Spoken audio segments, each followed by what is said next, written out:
तो स्वामी जी आजकल की जो मेन दिक्कतें आ रही हैं, किसी सबसे पहली दिक्कत तो ये है कि आजकल हर घर में गठिए की प्रॉब्लम ज़रूर रहती है। उसके बारे में बताइए, क्या इसका परहेज़ है, क्या इसका इलाज है? अजनबी में। देखिए, आयुर्वेद के अनुसार ना जो गठिया है उसको बड़ी आसानी से ठीक किया जा सकता है। हुँ, लेकिन अगर आप मेडिकल साइंस की बात करो, ये मैं नहीं कह रहा हूँ, मेडिकल साइंस खुद मानती है कि इसका किसी प्रकार का उनके पास इलाज नहीं है। कैसे होता है गठिया? गठिया उन लोगों को होता है जो वातिक होते हैं, यानी कि हवा वाले होते हैं। उनके पेट में गैस बनती है, तब बनती है जब उनको कब्ज रहती है।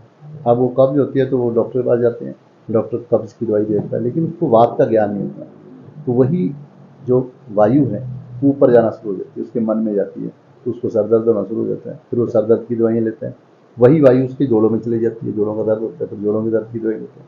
धीरे धीरे वो जोड़ों को पकड़ लेता है, मन को पकड़ लेता है। मन चलाता है, ड्राइवर है हमारा। जब मन स्टिफ होगा तो हमारे हाथ पाँव स्टिफ हो जाएंगे और हमें गठिया हो जाएगा।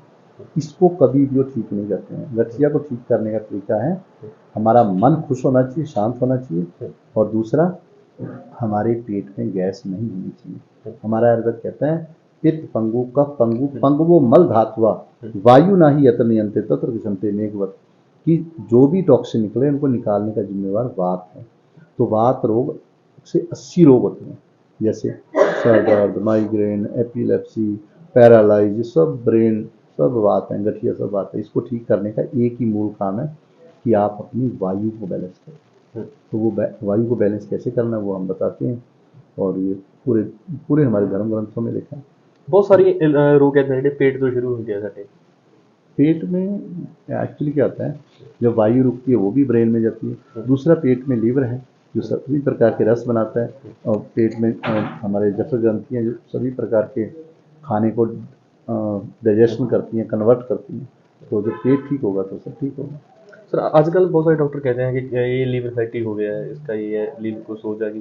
तो उसका क्या होना लीवर का चाहिए? इलाज सबसे बेस्ट है पानी, कि आप गर्म चीज़ें ना खाओ। जिसका लीवर ख़राब है उसको ड्रिंक नहीं करनी चाहिए, यानी कि इस प्रकार की वाइन वगैरह ना पिए, क्योंकि उसकी तासीर गर्म है। उसको ज़्यादा मैदा नहीं खाना चाहिए, उसको तामसी भोजन नहीं खाना चाहिए, उसको मांस नहीं खाना चाहिए, और गुस्से में नहीं रहना चाहिए। अगर वो इन चीज़ों को, गर्मी को छोड़ के ठंडी चीज़ें, थोड़ी ठंडी का मतलब ये नहीं कि आइसक्रीम खाए, ठंडी तासीर की चीज़ें खाए, जूस पिए, ठंडे फल खाए, तो वो बिल्कुल ठीक हो जाएगा। मतलब कोई जड़ी बूटी है इसमें? पर्टिकुलर जड़ी बूटी है, भूमि आंवला है, बचपत्रा है, अपना पुनर्नवा है, और बला है, महाबला है, बहुत सारी मेडिसिन। आपके पास होता है यहाँ हाँ पे बिल्कुल, सब कुछ है। तो कैसे ले सकते हैं आपसे? तो हम तो वो ताज़ी जड़ी बूटियों का देख के देते हैं, हमारे डॉक्टर डायग्नोज करते हैं, और आपका क्या बिगड़ा है, आपके लीवर फैटी क्यों है, उसके पीछे जो कारण है उसको ठीक कर देते हैं। Thank you. जी। 5 तरह से दवाइयाँ बनाई जाती हैं। कितनी तरह से? 5। कहते हैं सवरस कलक श्रुत शीत पाठ साइश्चेत। मतलब पहली होती है ताज़ी जड़ी बूटी ली, परिपक्व निचोड़ ली, उसके सारे गुण उसमें आ जाएंगे। जैसे हम नींबू को निचोड़ देते हैं। अगर वो नहीं अवेलेबल, ताज़ी नहीं अवेलेबल, तो क्या किया जाए? हम जो थोड़ी पुरानी है उसको पीस के चटनी बना लेते हैं, उसको कलक बोलते हैं। उसमें केवल 40% गुण बच जाते हैं, ऐसा आयुर्वेद कहता है। अगर वो भी अवेलेबल नहीं है तो हम क्या करते हैं, बहुत पुरानी, कोई साल की, कोई 2 साल की पड़ी है, जो जिसका जीवन समाप्त हो चुका है, अब उसमें कितने गुण हैं? 10-15%। उसको भी उबाल लेते हैं, काढ़ा बना लेते हैं। अब काढ़े बना लिए तो उसमें कितने परसेंट गुण है? 10-15%। अगर वो जड़ी बूटी भी नहीं है और पुरानी है तो फिर हम क्या करते हैं, उसको उबालते हैं, उबाल के उसकी भाप से, जैसे हम शराब बनाते हैं, उसको शीत बोलते हैं। शीत, उसमें 5% गुण रह जाते हैं। अगर वो भी अवेलेबल नहीं है और पुरानी होगी तो पता नहीं, जो बहुत पुरानी पड़ी हैं, जिनका जीवन समाप्त होगा, उनको पीस के उनकी गोलियां और बट्टियां बनाते हैं, जिसको कहते हैं फांट। जैसे उदाहरण के तौर पे मेरे पास 100 किलो, मैं पंसारी हूँ, मेरे पास 100 किलो क्या पड़ा है, मान लो अश्वगंधा पड़ा है। आप आए, आपने 5 किलो ले लिया, अगले महीने कोई आया फिर 5 किलो ले लिया, वो करते करते साल में बिका। जो लास्ट बिका उसका क्या गुण है? कोई गुण नहीं है, तो वो दिए जा रहे हैं लोगों को। तो उससे क्या होगा? इसलिए कहा सवरस कलक श्रुत शीत फाट साइश्चेत तेषा यथापूर्क बलादि कम। कहते उनमें सिर्फ एक ही बलवान है, वो कौन है? वो है रस। तो इसलिए आप ये बताओ, वैसे सोचो आप बहुत गहराई से, विद्वता को भी छोड़ के, आपको कोई कहे कि ताज़ा फल है ये खाना है, और एक बासी पड़ा है 2 साल का, कौन सा खाओगे आप?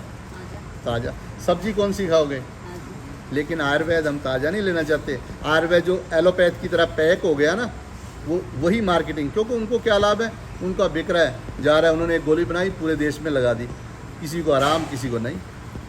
हम आयुर्वेद के सही रहस्य लोगों को बताना चाहते हैं ताकि हम हमारी धरोहर को सच से सामने ला पाएँ। कई बार तो दुख होता है, आयुर्वेद वाले को एलोपैथ वाले क्या कहते हैं, आयुर्वेद के साइड इफ़ेक्ट हैं, ये बोला जाता है मार्केट में, जबकि आयुर्वेद तो जीवन है, उसका साइड इफ़ेक्ट कैसे हो सकता है?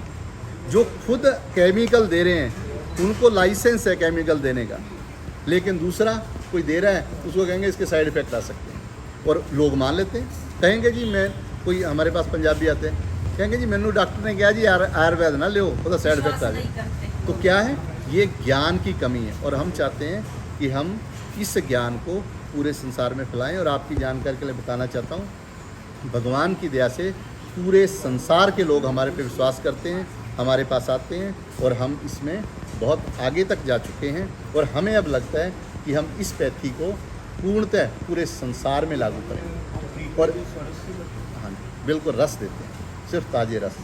जी, कोरोना काल के बाद तो आयुर्वेद का चलन चल चुका है, गिलोय वगैरह, नीम वगैरह, इन चीज़ों को लेना लोगों ने शुरू कर बिल्कुल दिया है।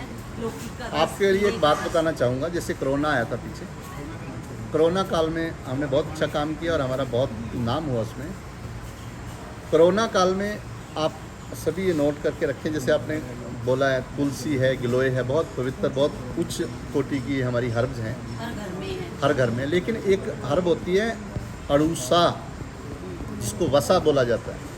आपका सारा रेस्पिरेटरी सिस्टम बंद है, डॉक्टर कहता है आपको सांस ही नहीं आ रहा, आपको ऑक्सीजन ही नहीं आ रही, आप वसा की, ताज़ी वसा का 2 घूंट पी लीजिए, आपका तुरंत सारा रेस्पिरेटरी सिस्टम काम करने लगेगा। ताजी वसा हाँ, क्या? दुनिया की सबसे बेस्ट बूटी है, हाँ, अपने दुनिया की सबसे बेस्ट बूटी है हमारे रेस्पिरेटरी सिस्टम के लिए, लेकिन उसका हमें बताया नहीं जाता। इसलिए हम चाहते हैं कि हम हर हर्ब को बताएं किसके लिए अनुकूल है, किसके लिए अनुकूल नहीं है, किस मौसम में लेनी चाहिए, कब लेनी चाहिए, क्यों लेनी चाहिए।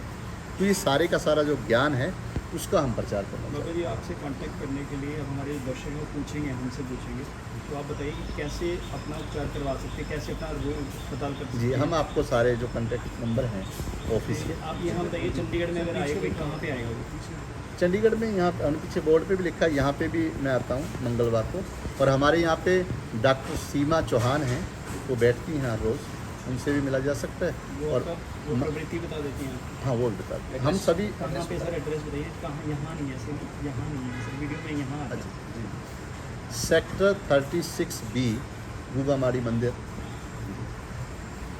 में में सीमा जी बैठती सीमा हैं। चौहान जी बैठते पूरा बताइए सर। एक बार सारे बता हैं। दीजिए। हमारे बहुत स्थान पे क्लिनिक्स हैं, देश भर में हैं हमारे।